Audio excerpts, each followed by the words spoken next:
नमस्कार विद्यार्थियों, श्रीमती मोहरी देवी तापड़िया कन्या महाविद्यालय जसवंतगढ़ के यूट्यूब चैनल पर एक बार पुनः आपका हार्दिक स्वागत और अभिनंदन है। मैं प्रवक्ता चंद्र प्रकाश गुर्जर।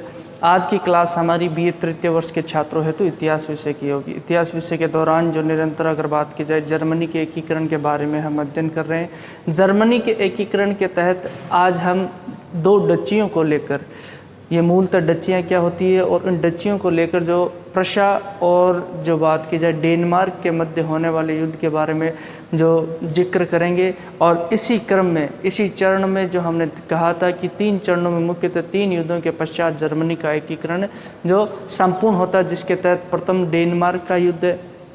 अगर बात की जाए दूसरा कौन सा होता है, सेडोवा का युद्ध होता है। और तीसरा सेडोवा का युद्ध किसके मध्य होता है, जो प्रशा और ऑस्ट्रिया के मध्य होता है। और तृतीय युद्ध होता है सेडोना का युद्ध होता है, जो किसके मध्य होता है, प्रशा और फ्रांस के मध्य। इन 3 युद्धों के पश्चात जो जर्मनी का एकीकरण पूर्ण होता है, यानी कि 3 चरण या 3 स्टेप हमें जर्मनी के एकीकरण में देखने को मिलते हैं, जिसके तहत हम बात करेंगे आज प्रशा और डेनमार्क के मध्य होने वाले युद्ध की।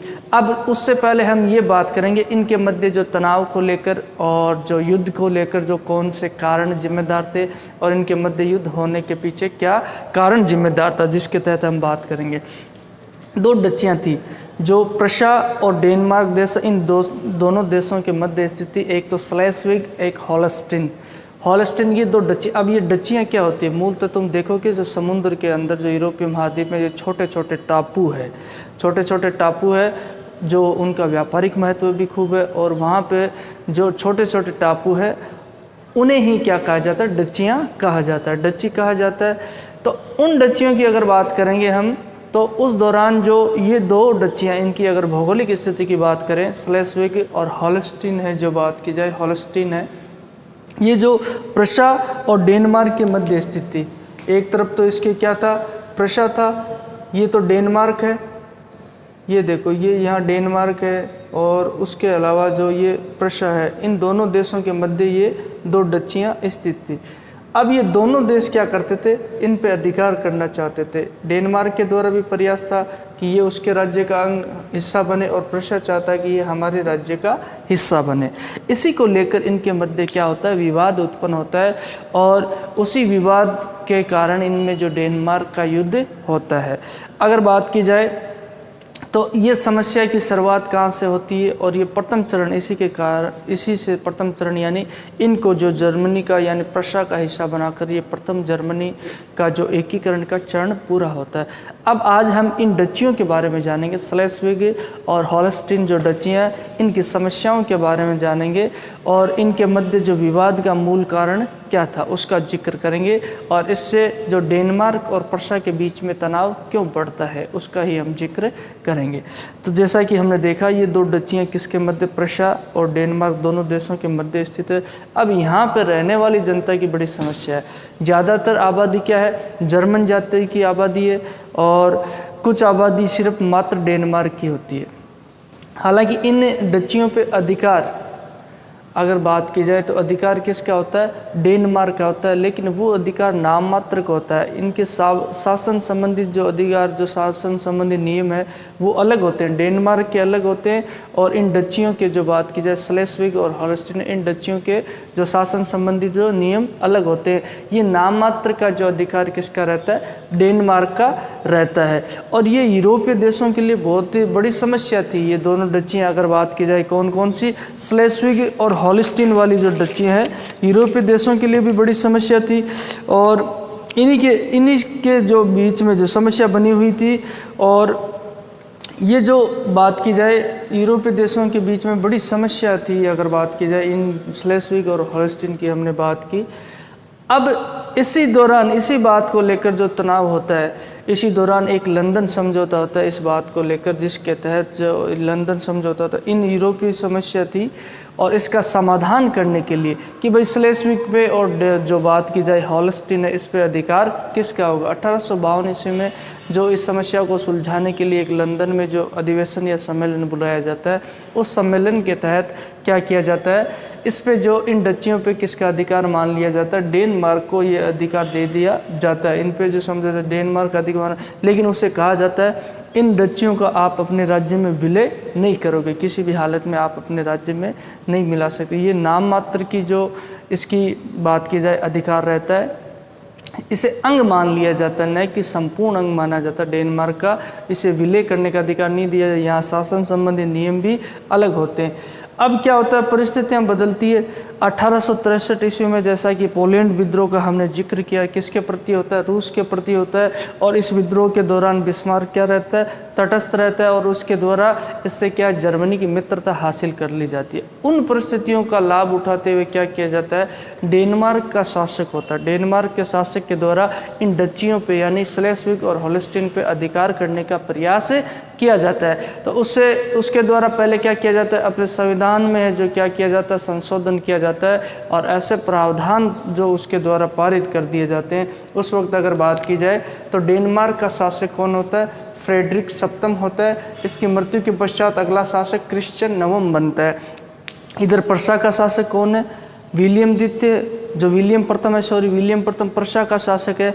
अब ये दोनों ही, प्रशा का शासक भी इन डचियों पे अधिकार करना चाहता है और बात की जाए तो डेनमार्क का शासक भी इन डचियों पे अधिकार करना चाहता है। तो 1863 ईस्वी में पोलैंड का जो विद्रोह होता है रूस के प्रति, उसका फ़ायदा उठाते हुए इनके द्वारा क्या किया जाता है, जो फ्रेडरिक सप्तम के द्वारा जो अपने संविधान में जो संशोधन करते हुए इन डचियों का अधिग्रहण करने का प्रयास करते हैं, यानी कि उस पर अधिकार करने का प्रावधान, जिससे कि उनको इनके नियम लागू थे, वहाँ डेनमार्क के नियम लागू नहीं थे, तो वो नियम इस पे लागू करने का प्रयास किया जाता है। अब इनमें ज़्यादातर जनता जो क्या थी, जर्मनी की जनता थी और वह किसके साथ मिलना चाहती थी, जर्मन संघ, जो जर्मन छोटे छोटे राज्यों का एक संघ बनाया गया था, उसकी एक छोटी संसद डाइट की भी स्थापना की गई।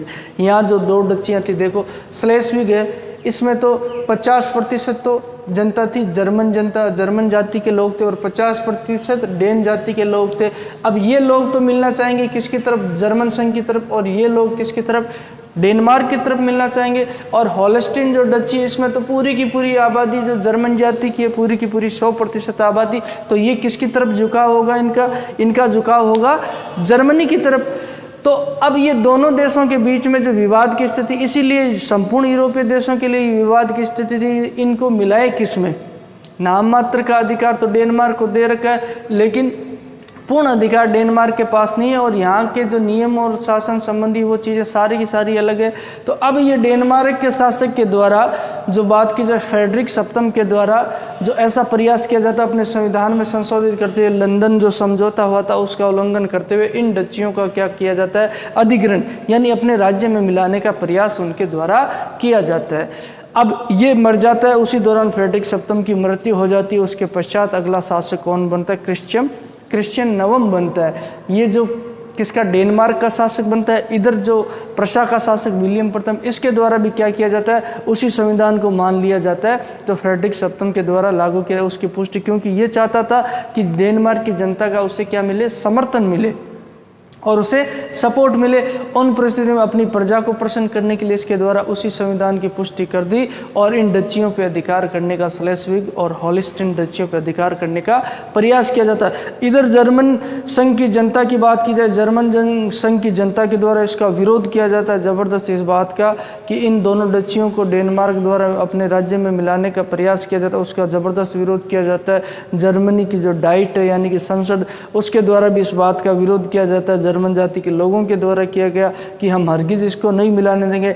और जर्मन डाइट के द्वारा तो इसके विरुद्ध जो किसके, डेनमार्क के विरुद्ध जो सेना भेजने का निश्चय कर लिया जाता है। लेकिन इस वक्त जो बिस्मार्क बड़ी सावधानी से और कूटनीति से काम करता है, उसके द्वारा इस वक्त जो सेना भेजने के निर्णय का क्या किया जाता है, समर्थन नहीं किया जाता है। वो कहता है कि अभी उचित समय नहीं है सेना भेजने का, जो जर्मन डाइट के द्वारा उसे कहा जाता है अगर बात की जाए। लेकिन बिस्मार्क द्वारा अस्वीकार कर दिया जाता है। अब बिस्मार्क चाहता है कि अगर इसके विरुद्ध सिर्फ प्रशा की सेना लड़ेगी, बात की जाए डेनमार्क के, अन्य यूरोपीय देश उसके विरोधी बन जाएंगे और उन परिस्थितियों में ये नहीं चाहता था कि यूरोपीय देशों की नज़रों में आए।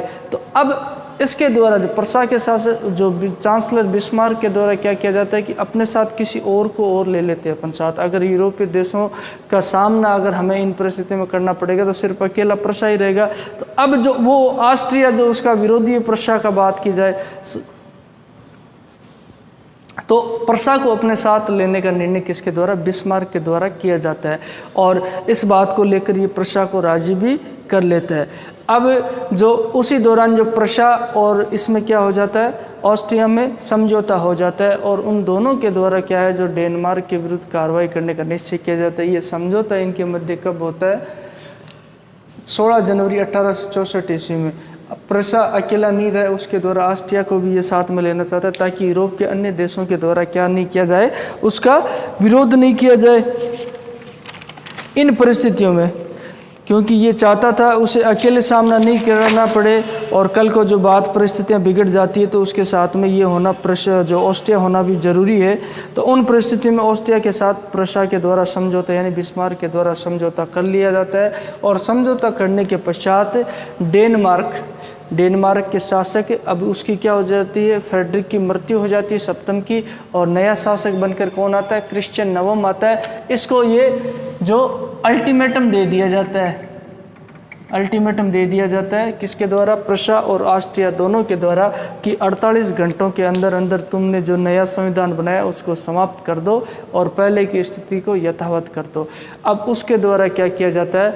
डेनमार्क के शासक जो क्रिश्चियन नवम के द्वारा इसके ऊपर जो गौर नहीं किया जाता है, भाई इसको जो बात की जाए उसके द्वारा जो गौर नहीं किया जाता है इस बात पर, इस अल्टीमेटम की कोई परवाह नहीं की जाती। ये चुनौती तो इनके द्वारा दे दी गई। अब जो इन चुनौती की जो परवाह नहीं की तो ये इनके बीच में युद्ध क्या हो जाता है? अवश्यंभावी हो जाता है। और जो बात की जाए ऑस्ट्रिया और प्रशा की संयुक्त सेना के द्वारा क्या किया जाता है? डेनमार्क पर आक्रमण किया जाता है।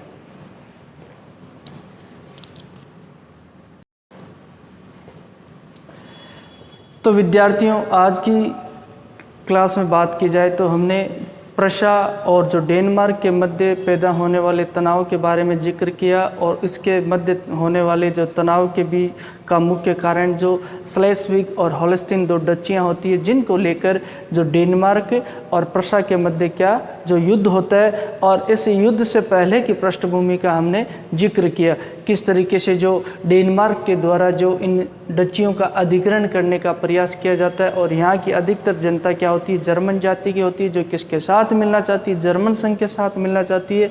तो इन्हीं परिस्थितियों में जो प्रशा के द्वारा जो क्या किया जाता है? डेनमार्क के विरुद्ध युद्ध किया जाता है और उसी दौरान बिस्मार्क के द्वारा ऑस्ट्रिया को अपने साथ ले लिया जाता है और इन दोनों को लेकर जो किसके मध्य? डेनमार्क और प्रशा के मध्य युद्ध होगा और उसके पश्चात इनके द्वारा इन डचियों पर अधिकार कर लिया जाएगा। तो आगे जो डेनमार्क के मध्य होने वाले युद्ध का जिक्र करेंगे हम अगली क्लास में। और आज की क्लास के लिए बस इतना ही। तो बोली यहाँ तक आपको कोई चीज़ समझ में नहीं आई हो, किसी तरह की समस्या हो, शंका हो, तो आप निसंकोच पूछ सकते हो। आपके पास जो शैक्षणिक व्हाट्सएप ग्रुप का प्लेटफॉर्म अवेलेबल है उसके माध्यम से आप अपनी बात मुझ तक पहुँचा सकते हो। और भी किसी तरह की जो राय या सुझाव वो भी आपके आमंत्रित है। तो अगली कक्षा में हम चर्चा करेंगे डेनमार्क युद्ध के बारे में। तो एक बार सभी विद्यार्थियों का पुनः बहुत बहुत धन्यवाद।